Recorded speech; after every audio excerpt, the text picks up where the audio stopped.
Всем привет, меня зовут Сергей, и я хотел бы рассказать про правила поведения во время пожарной тревоги. Когда услышите сигнал пожарной тревоги, постарайтесь не паниковать и сохранять спокойствие. Воспринимайте тревогу как сигнал о настоящем пожаре. Даже если будут это учения, прекратите все действия и направляйтесь к выходу из здания.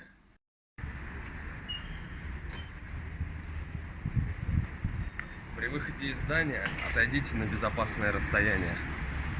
Дождитесь окончания тревоги и возвращайтесь в помещение.